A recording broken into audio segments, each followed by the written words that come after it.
সকাল সকাল ঘুম থেকে উঠে দেখি, সকাল সকাল বলতে 11টা বাজে, ঘুম থেকে উঠে দেখি তোজোর মা ফোনে কথা বলছে। তো কার সাথে ফোনে কথা বলছে? মামা বাড়ির থেকে ফোন এসছে, মামা মামি আর ছদির সাথে কথা বলছে।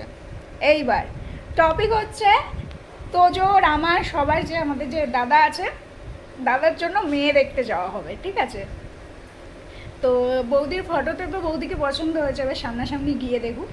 এবার আমাদের বক্তব্য, বাবা বলছে যে রোববার যেহেতু বউ দেখতে যাওয়া হবে, বলছে একটু সাবধান, কিছু যেন দুবার চাষ টাস দে, কারণ মামা বাড়ির থেকে ফোন এসছে, আমার মায়ের গায়ের জোর বেড়ে গেছে, ঠিক আছে?